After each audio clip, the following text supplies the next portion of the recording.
हाथ जोड़ती रही, माँ बाप हाथ जोड़ते रहे, हमें एक बार दिखाओ। कि सेमिनार हॉल में उस लड़की की डेड बॉडी मिलती है। This entire work that is carried on, I say it. All right, you go to any district court complex. But किसी का फोन उस ब्लूटूथ से कनेक्ट नहीं करता। हमारी बच्ची का मुंह एक बार दिखाओ, हमको नहीं दिखाया गया। संजय ने सबूत मिटाने के लिए उसने अपने कपड़े तक भी धुल दिए थे। शरीर में कोई कपड़ा नहीं था, पैर दोनों राइट एंगल में मिला गया।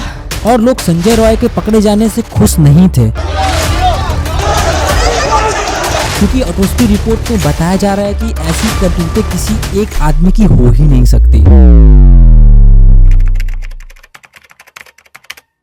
बात है कोलकाता के आरजीकर मेडिकल कॉलेज की। वहाँ पे एक लड़की जो हॉस्पिटल में चेस्ट मेडिसिन डिपार्टमेंट की सेकेंड ईयर स्टूडेंट थी, जो 36 घंटे से हॉस्पिटल में ड्यूटी पे थी। और पिछले दिनों जैसे उस रात भी वो अपने जूनियर के साथ रात 2 बजे खाना खाया और फिर सोने के लिए वो सेमिनार हॉल में चली जाती है। लेकिन उसको क्या पता था कि आज की रात उसके लिए आखिरी रात होगी। और फिर उसी दिन सुबह होते ही आरजीकर मेडिकल कॉलेज से उस लड़की के पिता के फोन पे एक कॉल आता है और उन्हें बताया जाता है कि आपकी बेटी ने सुसाइड कर लिया है।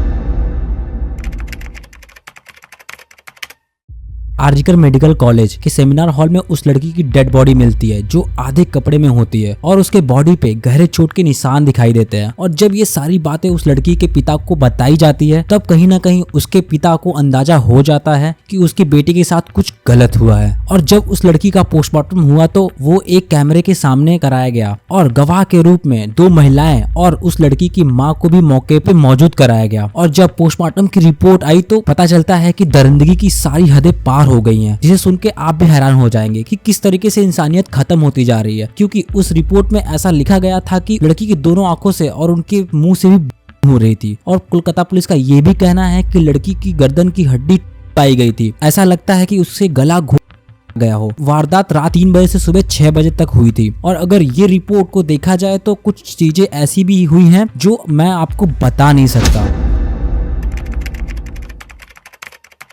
तो बात है आरजीकर मेडिकल कॉलेज में। पुलिस ने उस सेमिनार हॉल में जब जांच पड़ताल करती है तो उन्हें एक ब्लूटूथ मिलता है और फिर पुलिस ने हॉस्पिटल के सारे स्टाफ को वहां बुलाते हैं, बट किसी का फोन उस ब्लूटूथ से कनेक्ट नहीं करता, बजाय एक लड़की को छोड़ के। ये ब्लूटूथ वाली बात याद रखिएगा, आगे आपको पता चलेगी। बाकी पुलिस की एक टीम जो हॉस्पिटल के सीसीटीवी फुटेज को चेक करने में लग जाती है। तभी उन्हें एक लड़का दिखाई देता है जो शॉर्ट्स और स्लीवलेस टी शर्ट पहने सुबह 4 बजे सेमिनार हॉल के आसपास घूमता हुआ दिखाई देता है। और जब उसकी फुटेज जूम करके देखी गई तो पता चलता है कि उसके कंधे पे एक ब्लूटूथ ईयरफोन होता है। और जब पुलिस इस लड़के के बारे में पूछताछ करती है तो वहाँ पे एक हॉस्पिटल का गार्ड उसे पहचान लेता है और उस लड़के का नाम संजय रॉय बताता है। फिर पुलिस उस लड़के के फोन को ट्रैक करती है तो पता चलता है कि वो कोलकाता के सॉल्ट लेक में एक पुलिस के बैरक में रहता है। ये पता चलते ही अगले दिन यानी 10 अगस्त को पुलिस की एक टीम भेजी जाती है उसको पकड़ने के लिए। जब उसे ब्लूटूथ के बारे में पूछा जाता है वो ये बोल देता है कि मेरा ब्लूटूथ खो गया है। बट जैसे ही पुलिस ने उसके फोन को लेके उसके ब्लूटूथ को ऑन किया, उस लड़के के ब्लूटूथ कनेक्ट हो जाते हैं उसके फोन से। और ये वही ब्लूटूथ होता है जो सेमिनार हॉल में पुलिस को मिला था, जिसके बाद पुलिस को एक सस्पेक्ट मिल जाता है इस क्राइम का। और फिर पुलिस जब पूछताछ करती है तो पता चलता है कि वारदात की रात जब संजय रॉय पहली बार हॉस्पिटल घुसा था तो उसने दारू पी रखी थी और फिर वापस हॉस्पिटल से बाहर जाता है रात के 11 बजे दारू पीने के लिए। और पीने के बाद वो वापस हॉस्पिटल आ जाता है। वापस चलते हैं सुबह के 4 बजे। कोलकाता पुलिस ने बताया कि संजय ने एक्सेप्ट कर लिया है और पुलिस के एक अधिकारी ने यह भी बताया कि उसने अपने कपड़े तक भी धुल दिए थे। लेकिन सबूत के तौर पे संजय के बॉडी में कई मार्क्स भी देखे गए और जो विक्टिम्स के नाखून में स्किन के सैंपल्स दिखे हैं उसे संजय के डीएनए से मैच कराने की कोशिश कर रहे हैं, बट अभी तक फॉरेंसिक रिपोर्ट रिलीज नहीं हुई है। तो संजय राय है कौन? संजय राय को उसके परिवार और उसके आस पड़ोस के लोग उसे कलंक बुलाते हैं। उसकी 2 बहनें हैं, उनमें से उसकी एक बहन ने ये तक भी बोल दिया कि अगर इसे फांसी भी होगी तो इसकी डेड बॉडी तक भी हम लेने नहीं आएंगे। और संजय ने 2019 में कोलकाता पुलिस के सिविल वॉलेंटियर के रूप में ज्वाइन किया था। वॉलेंटियर बेसिकली उन्हें बोला जाता है जो पुलिस ट्रैफिक या डिजास्टर के टाइम पे हेल्प करते हैं। वो कॉन्ट्रैक्ट वर्कर्स होते हैं जिन्हें महीने के 10 से 12 हजार रुपए मिलते हैं और वो ऑफिशियली अपने स्टेट के पुलिस भी नहीं होते। बट संजय राय अपने आप को कोलकाता पुलिस में मानता था और उसमें अपने बाइक पे भी ये पुलिस संजय लिखवा रखा था। और ये कोई पहली बार नहीं था कि संजय हॉस्पिटल पहली बार आया था। हॉस्पिटल के कई स्टाफ से पता चला कि वो hospital principal doctor Sandeep Ghosh के काफी क्लोज था और ये चीजें संजय ने बताई भी थी। वो पैसे कमाने के लिए हॉस्पिटल में मरीजों को एडमिट कराता था और ये कोई पहली पुलिस कंप्लेंट नहीं थी संजय के खिलाफ, क्योंकि 13 मई 2023 को उसने अपने बीवी को भी काफी असॉल्ट किया था और भी कई केसेस इसके ऊपर लगे थे। बट उस टाइम पुलिस ने कोई एक्शन नहीं लिया, बल्कि पुलिस के साथ वॉलंटियर के रूप में काम करता रहा। और लोग संजय रॉय के पकड़े जाने से खुश नहीं थे, क्योंकि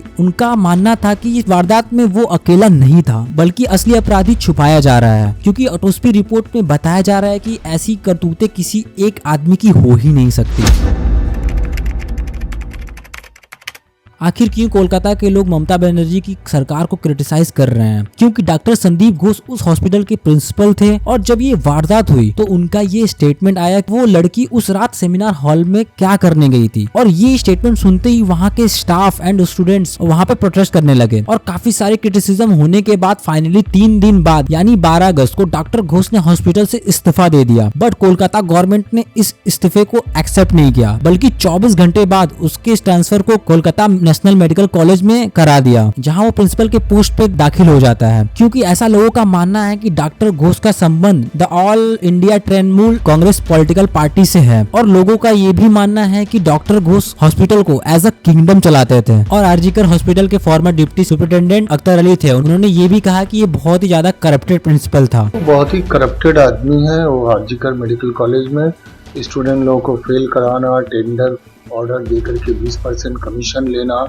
और ये हॉस्टल वगैरह अलॉटमेंट में पैसा लेना और स्टाफ सिलेक्शन कमीशन, मतलब आरजीकर में जो भी काम होता था, पोस्टिंग हो, ट्रांसफर हो, हाउस स्टाफशिप हो, सब जगह वो पैसा खाते थे। सिर्फ यही नहीं, गेस्ट हाउस में जूनियर जो स्टूडेंट है उन लोगों को बैठ करके शराब वगैरह पिलाते थे और उन स्टूडेंट लोगों से आंदोलन भी करवाते थे।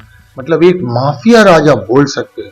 मैंने अपनी पूरे कैरियर में इतना गंदा इंसान नहीं देखा। वेस्ट बंगाल की राजनीति में तृणमूल का हर जगह कंट्रोल है। अगर आप देखो वो चाहे गांव का पंचायत हो या यूनिवर्सिटी की पॉलिटिक्स, हर जगह तृणमूल पार्टी का बोलबाला है और इसी की वजह से वहाँ के लोग उस गवर्नमेंट पे विश्वास भी नहीं करते हैं। 13 अगस्त को ये मुद्दा कोर्ट तक पहुँच जाता है और वहाँ पे विक्टिम्स के वकील ने हाई कोर्ट में ये केस सीबीआई को देने की मांग करते हैं। फिर कोलकाता हाई कोर्ट ने वकील की आर्गुमेंट सुनते ही तुरंत ही इस केस को सीबीआई को सौंप देते हैं और वहीं पे 17 अगस्त को ममता बनर्जी प्रोटेस्ट कर रही है और डेथ पेनल्टी की मांग कर रही है। और ये एक तरीका है लोगों को डाइवर्ट करने का, क्योंकि अगर कोई रेपिस्ट उसके पास अगर पैसा हो या पावर हो, ये चीज कभी नहीं सोचेगा कि मुझे कुछ होगा जस्ट बिकॉज, क्योंकि अगर उसके पास पावर है तो उसका केस आगे ही बढ़ने नहीं दिया जाएगा। जैसे कि आप ये पोर्शे वाला केस भी देख सकते हैं। तो ऐसे सिर्फ डेथ पेनल्टी मांगने से कुछ नहीं होगा, हमें सिस्टम को बदलना पड़ेगा। तो मैं ज्यादा कुछ नहीं बोलूंगा क्योंकि जस्ट बिकॉज ये वीडियो बहुत लंबी हो जाएगी और आपका इस पे क्या ओपिनियन है हमें कमेंट करके जरूर बताइएगा। तो मिलते हैं गाइस नेक्स्ट वीडियो में, तब तक के लिए जय माता दी।